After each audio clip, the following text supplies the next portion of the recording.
Have you ever wondered about how we got to where we are today? If you look around you, there's inventions that we use every single day, but I often wonder about the story behind this technology. Something as simple as a light bulb has had a vast history behind it, and it's hard to think of a time when we didn't have it.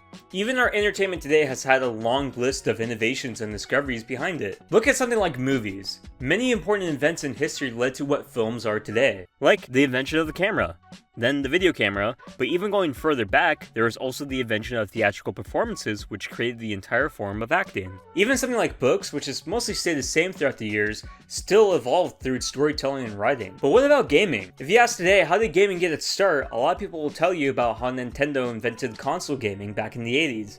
This is because when you mention gaming, a lot of people assume that you're talking about video games, but gaming is so much more than just video games themselves. Things like sports, playground games, dice games, gambling games, all sorts of various activities throughout the years inspiring the next big thing. So when you mention when did gaming get its start, there are so many events beyond just the invention of the home console. But throughout history, what has been the most important and, dare I say, best invention in gaming history? Well, it turns out the answer was in the cards all along.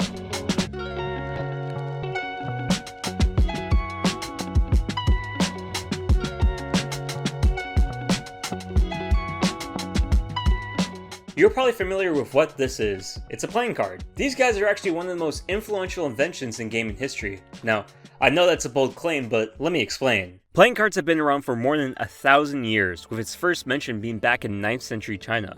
It is believed that the cards came from the end of the Tang dynasty, which afterwards started spreading to nearby cultures like Egypt and Europe. Merchants and high-class citizens would be playing cards similar to how we use them today for simple games or even gambling. It wasn't until later on, when the printing press was invented, that the cards were available to all classes of society. And boy, when the supply started to meet the demand, the already popular game tool boomed again in popularity. Now that everyone had access to cards, it became a huge staple of many cultures. You can even see this in art throughout history. Many paintings have depictions of people playing cards with each other. Even huge figures love to get their hands on a few games, such as Napoleon, who would often play with his generals. One of the reasons card games became so popular was that it introduced social play. Social play is a recreational activity you can do with others, aka playing cards while still maintaining a conversation. To play most card games, you need other players, and because the card games didn't require your full attention, you can also converse with your fellow players. Although the game is the main activity, it's the social play that enhances the overall experience. It's also why people like playing at the gambling tables at the casinos, because you get to meet new people. Card games introducing social play paved the road for new activities later in history, such as board games and tabletop RPGs. I think another reason why this activity became popular was that it was incredibly easy to pull out and play. If you have friends or family over and you want to do a new activity, table games are a go-to for a lot of people. Especially looking at the past when we didn't have as many at-home social activities as we do today, cards were the best and sometimes the only solution to situations like that. Another avenue that cards has also greatly influenced is gambling itself. When you hear the word gambling, what's the first thing that comes to mind? It's probably slot machines, but card games are a close second. Games like poker and blackjack are extremely popular when it comes to gambling. There are almost always gambling tables at every casino with card games prepped and ready to play. If we turn the dial back on the history of cards, we can see that gambling and card games have been intertwined since the beginning. In fact, one of the first recordings of card games was of two gamblers being caught by the Ming Department of Punishments. Throughout history, a lot of ways countries tried to crack down on gambling was by putting restrictions on the cards themselves. In Japan, there were bans on the manufacturing of certain cards for the Hanafuda and Karuta game. Even in England, playing certain games was outright illegal. But it was hard to reinforce laws to simply playing the game, so now a lot of laws just focus on the actual gambling aspect instead. But to think there was a time playing this simple game of blackjack was against the law was a little funny. I think I should also mention that even though cards were probably invented in the 9th century, it took until the 15th century until we started to see the first iteration of the standard 52 deck of cards. You may notice it doesn't use the common suits on modern cards. This is because over the years, the appearance of the suits have changed. But even today, there are different versions of these suits depending on what part of the world you are in. The set of suits we are used to are the hearts, diamonds, spades, and clubs, or simply called the French suit. But in some other countries, they don't use the same suit or even the same number of cards in the deck. In Italy, for example, you can find a deck of 40 or 42 cards that instead use cups, coins, clubs, and swords. And although these do look pretty cool, me personally, I love the simplicity of the French suits. But even the French suit of cards have had many variations over the years. A common practice at gambling halls or casinos was to use higher quality cards to add more to the experience. These higher quality cards would have better quality, paper, ink, or nice finishes done on the card to make it stand out. This practice still carries onwards today, where if you were to go to a casino, you would use their cards, although this is more likely done to prevent cheating. Outside with just the higher quality cards, we see a lot of promotional and crossover specialties with the cards themselves. I actually have a few decks of those that I want to show off to you. This first deck actually is just your normal standard deck. Normally these are $5 and just have just a normal standard backing, but in some cases you might find a special edition like this which has a different style of backing. These ones are mostly meant for college parties, drinking games, all that kind of stuff. So they have a red and blue solo cup back into them. Other than that, these are kind of just your normal standard cards you guys can see here on this side. These kind of look like the standard suits and numbers, but you might notice that the face cards actually have different colors. They are in red and blue. Up next, we actually have our luxury cards. These ones are actually a lot nicer. I mostly got them just because I like the gold outlining to them. This one only costs $10, which is double the price, but at least you get a different kind of look to your cards. The cool thing about this deck is actually it's a cipher puzzle as well. You might notice here on the back that there's little lettering at the top. There's different cards here that actually have different ciphers that you can eventually figure out what the main writing is supposed to say. I didn't really care too much for it. I mostly just got it because it looked cool. I like the cryptic art style to the deck, and again, I already mentioned this, but I'm also a fan of just the gold outlining of them. You can actually see here on some of the cards, the suits themselves have a gold outlining on the main suits, whereas something like the face cards actually have a cool gold kind of art style to them. Up next, this is kind of a specialty kind of cards. These are Minecraft playing cards. Now, these are really, really cool. You guys notice that some of the suits are actually changed to Minecraft items. You guys can see that we have hearts, your different hearts for your health. Spades are now diamond shovels. Diamonds are of course diamonds. Clubs are actually replaced with swords in this. Also, the cool thing about these is that the face cards have the different mobs as different renders of Alex and Steve, but I mostly got this playing card just because I wanted a memento of my first video that I released onto this channel, and I thought this would be just a fun little commodity to have. Doesn't take up too much room, and it's nice to show off to some friends. I have also seen some crazy editions of playing cards created over the years. Did you know that airlines used to give away decks of cards as a commodity? There are a few Delta branded decks out there in the world, and it kinda sucks they don't do something like this anymore. Would be nice to have a game to go with you on a trip. But another deck I found that still shocks me is cold case decks. Apparently, some police stations would create decks of cards with images from cold cases on the cards themselves in hopes that a person playing with the deck would have more information and would contact the police to help reignite some of those dead cases. I can understand the reasoning behind making these inventions, but in reality, the only people that are going to be playing with these cards are just inmates. But also, what are the chances of this actually working out? But getting back on topic, cards have been an entertainment staple between so many cultures, and I don't think that's going to stop anytime soon. Today, if you were to go out onto the street and ask a random person if they know how to play a game with a deck of cards, I would bet $100 you would not hear a no.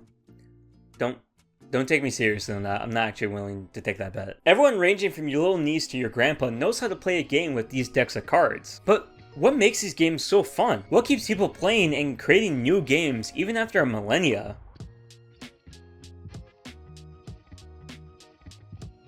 One of the reasons cards gained so much popularity was just the game design potential around them. You have so many possibilities and variations with just a 52 deck of cards that if you were creative, you can keep coming up with hundreds of new games. Even if game design wasn't your expertise, there are many different games created over the centuries, and now if you look up card game rules, you can find many games and variations of those games for free. There's a huge number of different combinations you can create with cards, meaning that a lot of games or rounds you will play will unlikely be the same. This helped most games keep a new and refreshing aspect to them, just because the vast amount of possibilities for a player. Games with cards are also easy to understand, which means regardless of your education or comprehension level, you'd still be able to enjoy a game of cards. This is why you still see children play with cards today. You know you have something special when someone who can't even read yet is still having a lot of fun. You may notice a lot of the popular card games follow a simple premise, like Crazy Eights is just playing cards that match the current card, or Blackjack, where you have to get as close to 21 without going over. It's why card games are usually king when it comes to party games. Unlike some board games which can take a while to explain, the faster you can get people playing, the more engaged they're going to be. An aspect that card games also provide is a perfect blend of strategy and randomness. Normally those two don't go with each other, but when it comes to card games, a player is given a random hand and it's up to them to figure out what to do with it. In a game like Uno, you don't randomly play your cards, you save some of the special cards for when you need to use them. Even if you have a bad initial hand, if you plan and take advantage of the current situation, you still have a good chance to win. In card games, this is called hand management, which is a skill or process of a player making the most of what is available to them. This mechanic is what keeps each game interesting because you're thrown into a new situation to solve. It's almost like solving a puzzle in a way. It also helps the player feel more in control of the situation and makes winning much more satisfying because in a way, you overcame the odds. It's an aspect of card games that's so popular that it's a common saying now, play the hand you are dealt, referring to if you were in a tough spot to just keep moving on. If we look past the cards themselves and we look at something like video games, this work with what you got style of gameplay is what keeps games today so interesting. There are obvious examples like the roguelike genre, where each time you play it's completely randomized rooms, items, and enemies, but also for games with random generation. If we look at strategy games like Civilization, if you played on the same map at the same starting location, it would get pretty boring fast. But if we generate an entirely new map with random civilizations chosen with their motivations to play against, it keeps the gameplay new and interesting. In one game you're trying to figure out how to build a city in the mountainous area, while in the next game you have to figure out what to do on the small island. That core gameplay is shared across all card games, but this also allows other aspects of the card game to shine through. If we look at a game like poker at its surface level, it seems like the only way to win is to have a great hand, and if you don't have a great hand, then what's the purpose of playing? However, if you ask anyone who has played poker, there's so much more to the game than just the hand you are dealt with. A huge aspect of poker is the deception and bluffing of players. Let's say you get the best hand known to man. You're going to win, but in order to maximize the earnings, you have to deceive others into thinking you have an alright hand. This will trick others into thinking they have a chance and will raise the stakes. Keep on doing this and you'll earn much more than if you just went all in at the start of the game. The combination of new mechanics intertwining with the simplicity of cards is what has allowed card games to survive for literal centuries. Cards are also just a great design tool in general. Back in college, I was assigned an assignment where I had to create my own card game with just the standard 52 deck of cards. I had a lot of freedom in what I could create just as long as I used the standard 52 deck of cards and it wasn't just poker. That was one of my most favorite projects in college. Not only did I get to create an entirely new game, but I also got to try out a bunch of other people's games as well. Me personally, I just went with a simple option. I just created like a math-based game, really simple to understand, but it pales in comparison compared to what my overachiever friend created. See, my friend, let's just call him Mark, is an overachiever by heart. Mark tried to create a grand strategy, city and army building game with just a 52 deck of cards. Now he was working day and night on this project, and when I finally got to playtest that game, my god was it complicated, but at the end it was so much fun. It took us around like 50 minutes to finally complete the game, but at the end I was just astonished with what a man was able to create with just a 52 deck of cards. Essentially what I'm trying to say, there are many aspects of using cards in the game to keep it interesting. The randomness, the working with what you got, and the overall simplicity of card games is what has allowed the invention to stay so popular even today. Which is why I think card games are one of the most important inventions in gaming history. If we think about it, cards have influenced so much of the games that we play today because of the discoveries made with them so many years ago. One of the most important discoveries made with cards is the skill accessibility. If you're able to create a game that most people can enjoy and play, then you have the ability to appeal to the masses. Have you ever had a night where you wanted to play a new board game that you bought, but it took way too long to understand the concept of the game and read the instructions, so everyone just gave up and they just pulled out the Uno deck?